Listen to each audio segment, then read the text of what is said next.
भारत की खोज में अमेरिका बन गया। भारत की खोज में अमेरिका बन गया, ये कहानी इतिहास से शुरू होती है जब क्रिस्टोफर कोलंबस भारत की तलाश में नाव लेकर निकलते हैं। एक इटली के 41 साल के युवा 3 अगस्त 1492 को अपने 3 जहाज के बेड़ों के साथ सफर पर निकलते हैं। चाहते थे कि वो भारत को खोजेंगे। सवाल बड़ा बनता है, भारत को खोजने की इतनी जिज्ञासा क्यों थी? मैं कई जगह अपने सेशंस में, कई जगह इंटरव्यूज में, कई जगह पर यह बात बोलता हूं कि भारत पुराने समय में व्यापार का बड़ा केंद्र हुआ करता था। चाइना से निकला सिल्क, भारत से निकले मसाले यूरोप में बेचे जाते थे और उनके लिए ओल्ड सिल्क रूट यूज किया जाता था। ट्रेड के लिए रूट यूज होते थे और वो रूट होकर गुजरते थे तुर्की से। तुर्की में जहां आज आप इस्तांबुल है, यहां कुस्तुनतुनिया हुआ करता था। यहां से निकलकर यूरोप में एंट्री होती थी। लेकिन ऑटोमन एम्पायर जैसे जैसे फैलने लगा, इस ओल्ड ट्रेड रूट पर आक्रमण होने लगे। धीरे धीरे ट्रेड बाधित होने लगे। भारत जो व्यापार करता था उसके बदले सोने के सिक्के लेकर आता था। धीरे धीरे भारत से जाने वाला जरूरी मसाले, सिल्क जैसी चीजें, कॉटन, ये सब जब पहुंचना बंद हुआ तो यूरोपियंस को भारत की तलाश होने लगी, क्योंकि उनकी जरूरत थी ये, और उनकी तरफ से दिया गया मेटल भारत में पहुंच रहा था। इसलिए भारत सोने की चिड़िया बनता चला जा रहा था, क्योंकि गोल्ड हमारे पास आता था। ऐसे में वो भारत की तलाश में बहुत जबरदस्त तरीके से तड़पने लगे और इसी तड़प में यूरोपियंस भारत की तलाश में निकलने के लिए समुद्र का उपयोग किए। उन्हें यह लगता था कि यूरोप से अगर पश्चिम की तरफ चलेंगे तो जो पानी है यूरोप के बाद का, उस अटलांटिक सी को पार करते ही इंडिया मिल जाएगा। उन्हें ऐसा लगता था कि सामने ही है भारत, उन्हें भारत सामने है, ये फीलिंग थी। यही कारण था कि कोलंबस 1492 में जब निकला, उसे लगा कि अटलांटिक सी जैसे ही मैं क्रॉस करूंगा, मुझे सामने जो लैंड दिखेगी वो भारत होगी। बस यही सोच करके वो भारत के लिए निकला और यही कारण है कि जब लोकल लोग उसे वहां पर मिले तो उसे लगा वो भारत आ गया है। इसी कारण से उन्हें इंडियन ही कहा गया। भारत जो कि इंडिया था अंग्रेजों के लिए, वो उसे रेड इंडियन पुकारा। तो अमेरिका में असल मायने में अमेरिका नहीं था पहले, असल मायने में अमेरिका की खोज में गए हुए एक आइलैंड पर कोलंबस पहुंचा था। अब क्या हुआ, कोलंबस ने आकर यूरोप के देशों को बताया कि देखो मैंने ना इंडिया खोज लिया है, भारत खोज लिया है। यूरोपियंस में एकदम होड़ मच पड़ी कि जब ये पहुंच ही गया है लैंड पर तो चलिए हम सब चलते हैं। इस बीच में वो सब अपनी अपनी नावें ले लेकर के यूरोप से निकल करके अमेरिका की तरफ निकल पड़े। कोलंबस के द्वारा खोजा गया यह देश अमेरिका आगे चलकर स्पेन, ब्रिटेन, फ्रांस, इन सब के लिए एक कॉलोनी बन गया। ये सब वहां जा करके अटैक करने लगे। धीरे धीरे रियलाइज तो हुआ, इधर भारत की खोज के लिए निकले हुए थे और सारे वास्को डिगामा जैसे लोग, वो अपने रास्ते खोज रहे थे, लेकिन इधर ये लोग एक नया ही आइलैंड खोज लिए थे। वहां पर जो लोग लोकल रहते थे, जो यहाँ के निवासी थे, आदिवासी थे, उन्हें यहाँ से भगाया जाना शुरू हुआ। बड़ी मात्रा में स्पेन, ब्रिटेन, फ्रांस से लोग यहाँ पर पहुंचने लगे, अपनी कॉलोनी बसाने लगे। 16वीं सदी की शुरुआत में ब्रिटेन भी अमेरिका पहुंच गया था और धीरे देखते देखते वहां पर अपनी 13 कॉलोनियां बना लिया। साल 1700 तक आते आते यहां पर इन तीनों ताकतों ने अमेरिका को अपने अपने अलग अलग हिस्सों में बांट लिया। अगर मैं आपको मैप में दिखाऊं, जिस अमेरिका को आज आप 50 राज्यों के नाम से जानते हैं, असल में ये पहले 50 राज्य नहीं हुआ करते थे, 13 राज्य थे। इनमें भी सबसे जो पूर्वी किनारा था, जिसे आप इस कलर में देख रहे हैं, ये यूके के द्वारा बसाया गया था। ये जो हल्का हल्का ब्लूइश कलर आप देख रहे हैं, आसमानी कलर देख रहे हैं, ये एरिया फ्रांस के द्वारा बसाया गया था। कनाडा का बड़ा हिस्सा फ्रांस के अधीन था। गल्फ ऑफ मैक्सिको तक फ्रांस चल रहा था और जो बाकी तलहटी के इलाके थे उनको स्पेन ने अपने कब्जे में किया हुआ था। कुछ इस प्रकार से यहां पर सत्ता का विकेंद्रीकरण हो रखा था, देश बटे हुए थे और इस तरीके से अमेरिका का एक बहुत बड़ा हिस्सा ऐसा था जो कि किसी के अधीन नहीं था। कई बार जब मैं आपसे कहता हूं कि अमेरिका प्रवासियों को लेकर इतना सख्त हो रहा है, असल मायने में यहां पर कोई भी ओरिजिनल है ही नहीं। चाहे ट्रंप हो, चाहे जेडी वेंस हो, चाहे बाइडेन हो, ये सब कहीं ना कहीं कभी ना कभी यूरोप से आकर यहां बसे हैं। कोई बहुत पहले आ गया, यानी कि ये समझिए कोलंबस के बाद आए हुए सारे लोग।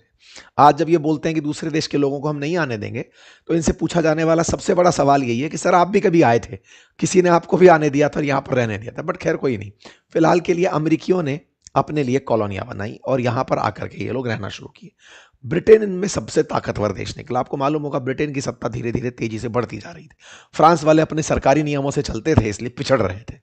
ब्रिटेन और फ्रांस यहां पर झगड़ना शुरू हुए। ब्रिटेन अपनी सत्ता को बढ़ाने लगा। धीरे धीरे वो सत्ता को बढ़ाते बढ़ाते फ्रांस से बहुत सारा हिस्सा कब्जाने निकल पड़ा।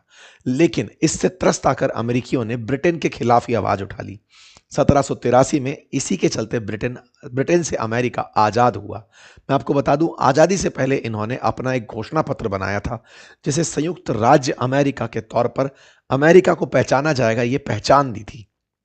1783 में अमेरिका आजाद होता है और 1787 में अमेरिका का संविधान बनता है और 1789 में लागू हो जाता है। अमेरिका को इसी साल अपना पहला राष्ट्रपति जॉर्ज वाशिंगटन के रूप में प्राप्त होता है। मतलब समझिएगा, अमेरिका था पहले ब्रिटिश कॉलोनी। यहां पर फ्रांसीसी थे, उनसे झगड़कर बड़ा हिस्सा ब्रिटिशर्स ने लिया था। लेकिन लड़ाइयां अभी खत्म नहीं हो रही थी, आजादी आ चुकी थी, लेकिन अब विस्तार चल रहा था। मूल में इन लोगों के ब्रिटिशर्स ही थे, ये आपको पहचानना होगा। ब्रिटिशर्स, स्पेनिश लोग और फ्रांसीसी, और यही लोग यहां पर आकर के बसे थे। धीरे धीरे सीमाओं का विस्तार होना शुरू हुआ। अब अपनी एक पहचान लेकर ये लोग शुरू हुए, और वो पहचान थी अमेरिका की पहचान। 1803 में अमेरिका ने $1.5 करोड़ में फ्रांस से लुइसियाना खरीद लिया। ये जो बीच वाला हिस्सा आप देख रहे हैं, इससे पहले तक ब्रिटेन का हिस्सा था, ऊपर की तरफ फ्रांस था, इससे ये वाला हिस्सा खरीद लिया गया। अमेरिका का क्षेत्रफल यहां से खरीदने के बाद 1.5 गुना तक बढ़ गया। अमेरिका कौन था? ब्रिटिशर्स थे। ये लोग क्या किए, जो पूरे दुनिया भर में करते आ रहे थे, युद्ध किए। किससे युद्ध किए? मैक्सिको से युद्ध कर लिया। 1848 में अमेरिका ने मैक्सिको को भी हरा दिया। मैक्सिको को भी इन्होंने हरा दिया। ब्रिटिशर्स ने मैक्सिको को जीत लिया और इससे कैलिफोर्निया और टेक्सास छीन लिए। मतलब एक तरीके से समझिए कि जो 13 राज्यों में बसा हुआ अमेरिका था, ये लुइसियाना को $1.5 करोड़ में खरीदता है, मैक्सिको को जीत लेता है और धीरे धीरे और ताकतवर होता चला जाता है। इतना ताकतवर कि अब पड़ोसी राज्यों को मिलने के लिए कहा जाने लगा, या तो ताकत से मिल जाओ, साम दाम दंड भेद से हम में मिल जाओ, अदरवाइज हम तुम्हारे साथ कुछ भी कर सकते हैं। ऐसा इनकी ताकत को बढ़ता देखकर अमेरिका से कई राज्य खुद से जुड़ना पसंद किए। इन्हीं में था इलिनॉइस, ओहायो, फ्लोरिडा, ये सब खुद से मिलने लगे, और जो नहीं मिले वहां सेना भेज दी गई। जैसे कैलिफोर्निया, वहां पर बड़ा नरसंहार हुआ। अमेरिकी सरकार के इशारों पर हजारों लोगों को मारा गया, और इतने में अमेरिका जो है वो पूरी तरह व्यापक हो गया। कुल मिलाकर के इसकी व्यापकता को आखिरी जो पहचान मिलती है, इसमें 50 राज्य इसके बन जाते हैं, वो था 1867, जब इसने रूस से 72 लाख रुपए में अलास्का को खरीद लिया था। अलास्का जो इनके मंत्री जिनकी वजह से खरीदा गया था, उनका नाम सीवर्ड था। शुरुआत में इसकी मजाक बनी कि अरे इतना महंगा कोई राज्य क्यों खरीद रहा है, इतना बर्फ की जगह पर। मैंने पहले भी कई बार आपको कहा है, उसे सीवर्ड फॉली के नाम से जाना जाता था, लेकिन बाद में पता चला कि वो भी उनका एक अच्छा डिसीजन था। खैर, जो भी है, इसी बीच में इन्होंने स्पेन से फिलीपींस खरीद लिया, लेकिन 1946 में इन्हें फिलीपींस को आज़ाद करना पड़ा। कुल मिलाकर के 13 राज्यों वाला अमेरिका 50 राज्यों तक पहुंच गया। धीरे धीरे इसने समुद्र के और छोटे छोटे आइलैंड्स जो पैसिफिक ओशियन में थे, उनको खरीदना शुरू किया। कुल मिलाकर के अमेरिका अब आपको अलास्का और यहाँ और साथ में छोटे छोटे आइलैंड्स के रूप में दिखता है। इन्हीं में आइलैंड्स में से पाल्मेरा, हवाई, मिडवे, वेक, गुआम, जॉन्सटन, समोआ, इन आइलैंड्स पर ये कब्जा करते चले गए। मतलब पहले इन्होंने पूरा लैंड आर पार कवर किया, और उसके बाद में फिर ये लोग यहां तक पहुंचे। प्यूर्टो रिको, ये सब, पनामा, ये सारी जगह पर अमेरिकियों का कब्जा होने लगा। आज जिस अमेरिका को आप देखते हैं, असल मायने में ये कभी निकले हुए यूरोपियंस ही हैं, जिन्होंने अमेरिका में पहले पहचान बनाई और खुद के विस्तार से अपने आप को एक नई पहचान दी, और वो आज इतने विस्तार के साथ एग्जिस्ट कर रहे हैं। यही इनका विस्तारवाद आज भी आपको दिखाई पड़ता है। जब अमेरिकियों को आप सुनते हैं कि हम कनाडा को ले लेंगे, हम वेनेजुएला को ले लेंगे, हम ग्रीनलैंड को ले लेंगे, तो इनकी फितरत में, इनकी साइकोलॉजी में इस प्रकार का एक्सपेंशन है। इनकी साइकोलॉजी के अंदर ही, हिस्ट्री में ही इनके अंदर विस्तार है। लेकिन अब बड़ा सवाल ये बनता है कि सर इस बीच में ब्रिटेन और फ्रांस का क्या हुआ? वो क्या कर रहे थे? उनके पास और ज़्यादा ताकत हो गई थी। वो वही हरकत कर रहे थे जो आज अमेरिका कर रहा है। क्या कर रहे थे? युद्ध कर रहे थे। जहां भी दुनिया में कोई संघर्ष होता दिखे, कूद पड़ते थे। ऐसे ही प्रथम विश्व युद्ध हुआ। ऑस्ट्रिया और हंगरी झगड़ लिए। 3 साल तक प्रथम विश्व युद्ध चला। चौथे साल में अमेरिका की एंट्री होती है। यूरोप लड़ रहा था, ताकतवर लोग लड़ रहे थे। अमेरिका यहां पर पंच बनकर एंट्री करता है, हथियार देता है, अपने पास से कमाई हुई ताकत देता है और इस युद्ध के अंदर निर्णायक हो जाता है। इतना निर्णायक कि प्रथम विश्व युद्ध के अंदर जब विश्व युद्ध जर्मनी हारता है, अमेरिका एक बड़ी ताकत बनकर निकलता है। अमेरिकी कंपनियां चल पड़ती हैं, यूरोपीय कंपनियां ठप्प होने लगती हैं। इतना तेज अमेरिकी कंपनियां चलने लगती हैं कि 44 महीने तक, मतलब ऑलमोस्ट 4 साल तक अमेरिका का शेयर बाजार हाई टच करता है। मतलब कि उस पर कभी मंदी आती ही नहीं है, वो अपने लेवल को बढ़ाता चला जाता है। अमेरिकी बाजार बहुत तेजी से इंक्रीज होने लगता है। यानी प्रथम विश्व युद्ध के बाद जो सुपर पावर बनकर के निकला वो अमेरिकी शेयर बाजार था, जो कि 44 महीने तक हाइट छूता रहा। आपको मालूम होगा यह युद्ध के मात्र 20 साल के बाद ही द्वितीय विश्व युद्ध हो गया था। अमेरिका की ताकत प्रथम विश्व युद्ध के अंदर बाहर निकल कर आई। द्वितीय विश्व युद्ध जैसे ही हुआ, उस समय तक इस 20 साल में दुनिया के अंदर होड़ मच चुकी थी हथियार बनाने की, अपने आप को बड़ा सिद्ध करने की। इसीलिए दुनिया भर के तमाम टैलेंट्स इस बीच में जो हो चुका था वो सभी को याद होना चाहिए। प्रथम विश्व युद्ध के अंदर जर्मनी में बहुत से यहूदियों पर, जर्मनी के अंदर इस तरह का व्यवहार हुआ कि जर्मनी हारा यहूदियों की वजह से है, तो जर्मन में हिटलर पनपा और उस हिटलर ने यहूदियों के खिलाफ मोर्चा खोल दिया। और इसी मोर्चे में बहुत से यहूदी भागकर ब्रिटेन जाने, बहुत से यहूदी भागकर और देशों में जाकर अपनी जान बचाने लगे। इन्हीं में से थे आइंस्टाइन। आइंस्टाइन जैसे वैज्ञानिक यहीं से निकल करके अमेरिका गए थे, जो कि एक यहूदी थे। कुल मिलाकर के बड़ी संख्या में टैलेंट अमेरिका में प्रथम विश्व युद्ध के बाद शिफ्ट होना शुरू हुआ और वो वहां जाकर अमेरिका को और ग्रेट बनाने लगा, क्योंकि अमेरिका ने प्रथम विश्व युद्ध में निर्णायक भूमिका निभाई थी, तो बोले द्वितीय में भी ये हमारी इज्जत बचाएगा। अमेरिका में भर भर के ये लोग पहुंचने लगे। अमेरिका इसी बीच में न्यूक्लियर बॉम्ब बना लेता है। Nuclear bomb second world war जो 1939 से शुरू होकर के 1945 तक चला, उसमें निर्णायक साबित होता है जब जापान पर हिरोशिमा नागासाकी में अमेरिका न्यूक्लियर बॉम्ब गिरा देता है। कुल मिलाकर सेकेंड वर्ल्ड वॉर में यह तय हो जाता है कि अब साइंस एंड टेक्नोलॉजी में भी अमेरिका सुपर पावर है, क्योंकि वो न्यूक्लियर बॉम्ब बना चुका है। द्वितीय विश्व युद्ध के अंदर अमेरिका के साथ, ये हम कई बार बता चुके हैं, सोवियत, रूस, फ्रांस, ब्रिटेन सब एक ही तरफ से युद्ध लड़ रहे थे। लेकिन यहां पर सोवियत रूस और अमेरिका के बीच आइडियोलॉजिकल डिफरेंसेस थे। सोवियत रूस पसंद करता था साम्यवादी नीतियां और अमेरिका पसंद करता था पूंजीवादी नीतियां। पूंजीवादी का मतलब पैसे वाला और पैसे वाला बने, जिसके पास टैलेंट है वो टैलेंट का बढ़िया यूज करे, उद्योगपति ही सर्वश्रेष्ठ होते हैं, ये थॉट। और साम्यवादी में था कि सर्वहारा वर्ग का शासन, गरीब जनता के हाथ में सत्ता का केंद्र हो, कोई बड़ा उद्योगपति ना हो, आम जनता अपने हाथ में कंट्रोल रखे। एक्सट्रीम दोनों ही थॉट्स खराब हैं, इसी के चलते आज दोनों ही थॉट सर्वाइव नहीं करती हैं। मध्यम मार्ग आज दुनिया के बीच में अपनाया जाता है, जिसे आप मिश्रित रूप से जानते हैं। खैर, लेकिन सोवियत रूस भी अपने आप को लेनिन के टाइम पर यह धीरे धीरे दिखा रहा था कि हाँ, हम अपने आप को सही सिद्ध कर सकते हैं। खैर, अमेरिका ने रूस के साथ इस बात पर लंबा संघर्ष करने की ठान ली थी, क्योंकि द्वितीय विश्व युद्ध में विचारधाराओं की लड़ाई में विजेता में बड़ा कौन, सोवियत रूस या अमेरिका, ये ठन जाती है। शुरू होता है कोल्ड वॉर, और कोल्ड वॉर में अमेरिका सोवियत रूस को नीचा दिखाना शुरू करता है। इतना हद तक नीचा दिखाना शुरू करता है कि दुनिया में जहां भी आइडियोलॉजिकल डिफरेंसेस हो वहां सत्ताओं को गिरा देना, जहां पर राजशाही है वहां पर लोकतंत्र नामक वेपन फेंक देना, और जहां पर लोकतंत्र है वहां पर तानाशाही को स्थापित करवा देना। अमेरिका मल्टीपल टाइम यही करता है। जैसे आपने हाल ही में देखा, पाकिस्तान के अंदर बढ़िया इमरान खान सरकार चला रहे थे, पलटा के आसिम मुनीर को टिका दिया। आसिम मुनीर के सामने शहबाज शरीफ केवल एक भोंपू बने बैठे हुए हैं। इसी प्रकार से शेख हसीना बढ़िया सरकार चला रही थी, सरकार गिराई, 1.5 साल से अस्थिरता बांग्लादेश के अंदर मोहम्मद यूनुस के रूप में टिका दी। कोई पहचान नहीं, कोई देश की तरक्की नहीं, लेकिन अपने हित, जहां अपने हित नहीं वहां सत्ता गिराना, उसने अपना रुख बना लिया। ये सेकेंड वर्ल्ड वॉर के बाद से लेकर सोवियत रूस के दौर में खूब चला। अमेरिका ने अपने आप को सर्वश्रेष्ठ, अपनी पॉलिसीज को सर्वश्रेष्ठ सिद्ध करने के लिए ये सारे खेल किए। लेकिन इस बीच में अमेरिका ने एक बड़ा खेल खेला। बड़ा खेल था कि अब तक जो व्यापार होता था वो गोल्ड में होता था। गोल्ड को दुनिया के प्रीशियस धातु के रूप में, मुद्रा विनिमय के रूप में यूज किया जाता था। लेकिन अब क्या हुआ, वैश्विक संकट जब पैदा हुआ सेकेंड वर्ल्ड वॉर के बाद, कि पैसा कहां से आएगा, क्योंकि ये बर्बाद हो चुके थे। ये नवाब साहब जितने भी थे, ब्रिटेन और फ्रांस, जिन्होंने दुनिया पर राज किया था, अब बस नवाबी बची थी, इनकी जेब खाली हो चुकी थी। ऐसे में इन्हें धन की जरूरत थी। अमेरिका अपनी कंपनियों की मदद से और दुनिया भर के निवेश की मदद से लगातार ऊपर उठता चला जा रहा था। इसने कहा कि मैं दुनिया के देशों को पुनर्निर्मित तो कर दूंगा, लेकिन मेरी कंडीशन है।